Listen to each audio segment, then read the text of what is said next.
There's a mistake the fighting game community keeps making, and it keeps showing up in the games we end up playing. We keep confusing visibility with authority. This isn't a person, it's a pattern.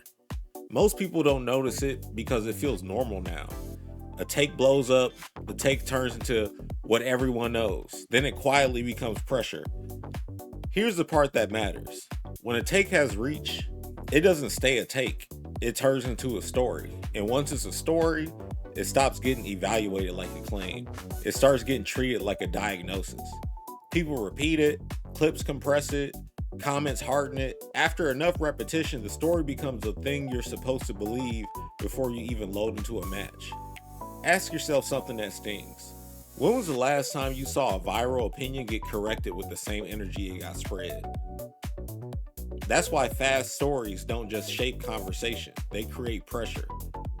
Because the feedback that travels the farthest becomes the feedback that feels the most urgent. So when the loudest takes come from people who don't carry competitive accountability, one outcome keeps showing up. Design starts getting shaped by commentary more than it gets shaped by mastery. If that sounds dramatic, give me a few minutes. You've felt this. You've lived this. Once you see the pipeline clearly, you won't unsee it. Here's a clean way to spot it in real time. Watch what happens the moment a game becomes hard to talk about without looking bad. A match starts, two interactions happen, someone gets touched once, now the round starts feeling decided. That doesn't automatically mean the game is broken. It doesn't automatically mean there's no counterplay. Sometimes it means the situation is hard, the punishment is loud, and the solution takes time. Now watch what happens online. You don't get a process, you get a verdict. A quick sentence, a clean conclusion, a confident diagnosis. It spreads because it feels satisfying. That's the twist. A lot of viral analysis isn't built to be correct, it's built to be shareable. Shareable doesn't require receipts, shareable requires certainty. So the loop runs. A moment happens on screen, a verdict gets posted, the audience locks in. Soon the verdict starts sounding like reality. Here's the part that should make you mad, and it's not about one person, it's about the incentives. A lot of the loudest feedback doesn't come from, I tested this. It comes from, I hated how that felt. Feelings matter. No one's dismissing feelings. Still, feelings are not blueprints for competitive design. When the same sequence keeps working, two realities can be true. One, the interaction genuinely collapses the game. Two, you're watching what competence looks like once it stabilizes. Those two things look similar from the outside. Online, they get treated like the same thing every day. Once the crowd decides which one it is, the conversation stops being a conversation. The crowd doesn't want uncertainty, the crowd wants reinforcement. That's when pressure starts forming. Most people misunderstand how this actually reaches developers. They imagine a straight line. One loud voice complains, and devs listen. The real loop scales. A story spreads, agreement forms around the story, then agreement becomes identity. Identity becomes pressure, pressure becomes urgency, and the urgency becomes the reason something gets changed.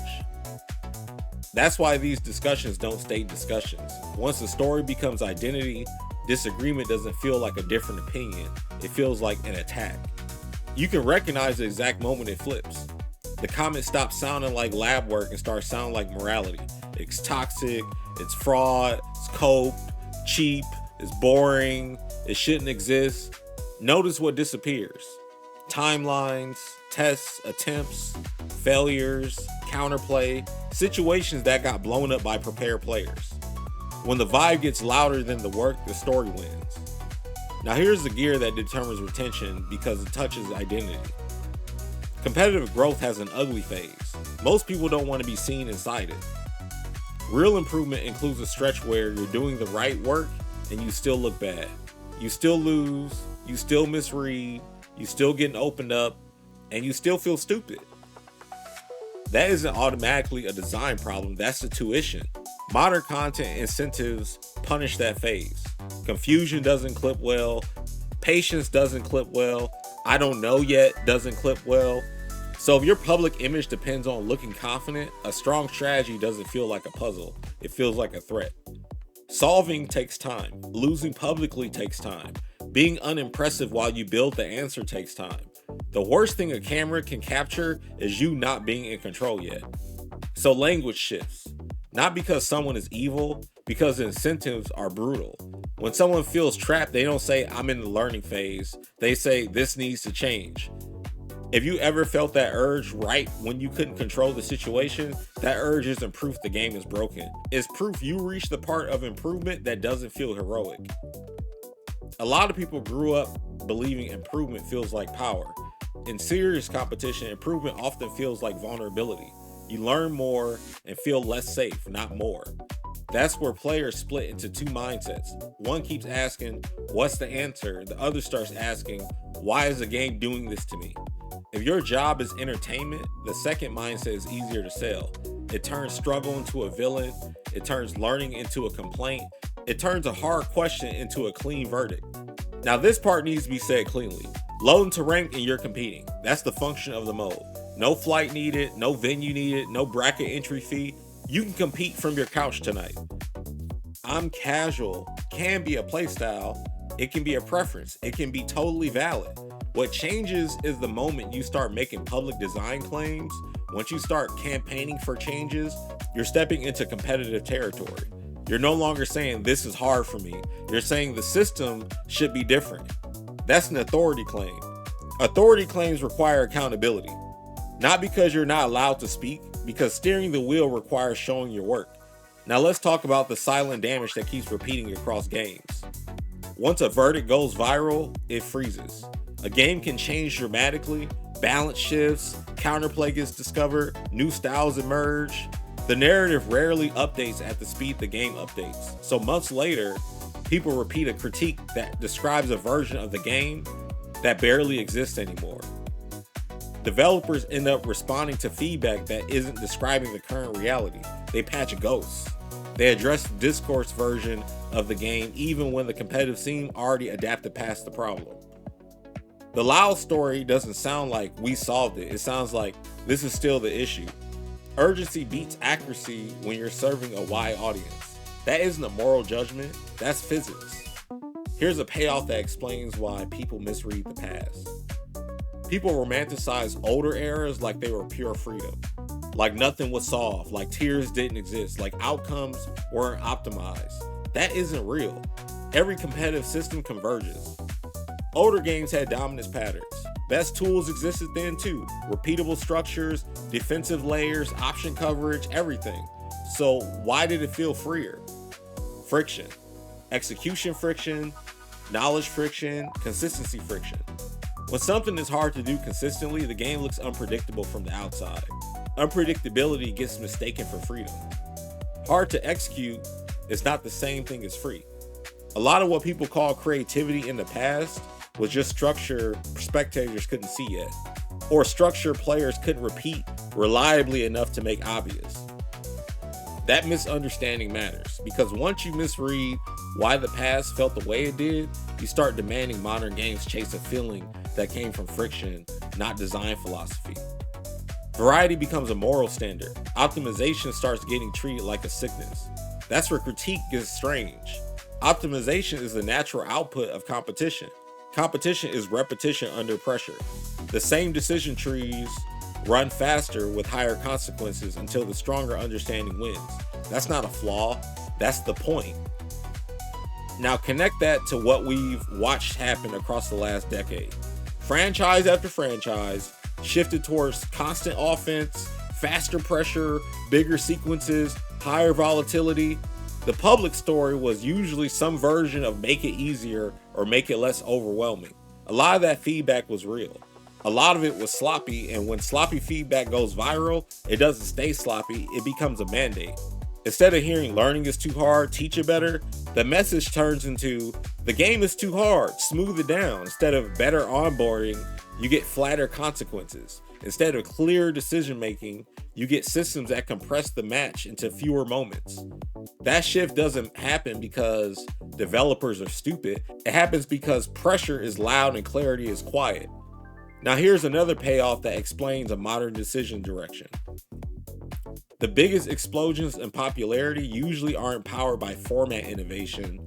They're powered by icons, recognizable characters, legacy identities, moves people grew up watching, names that already matter before the match. That's why certain team-based fighters pop off massively. People wanted to play those characters. Take the icons away, and the format has to stand on its own. That's when you find out what the audience actually came for.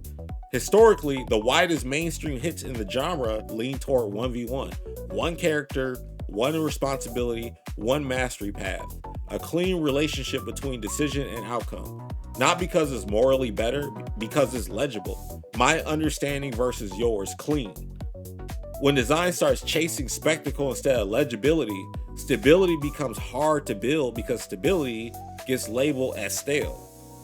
Then the only way to keep people engaged is to keep adding systems. More volatility, more forced resets, more something is always happening. Spectacle burns out. What felt explosive early becomes normal later. So you need more spectacle to recreate the first hit. That's the arms race. Trying to keep the game feeling fresh instead of letting depth develop naturally. The game never gets to find out what it is. Now comes the reframe that changes how the entire genre looks. Skill didn't disappear.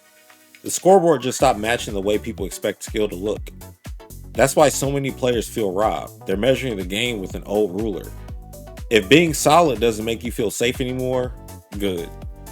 That doesn't mean the game is random. It means the test changed. So the real question isn't, did I feel safe? It's, can you stay composed and build answers when it gets messy?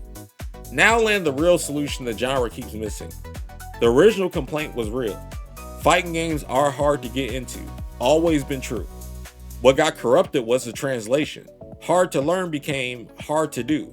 Different problems. If you want the genre to grow without losing its soul, you don't remove what makes it deep. You make the depth legible. Instruction that teaches decision making, not just controls. Tools that explain why something worked, not just that it happened. Onboarding that helps players see the decision point, not just the result. Skip learning and just remove difficulty and you don't get depth. You get faster convergence. Then the same complaint returns wearing a different mask. Everything looks the same. Of course it does.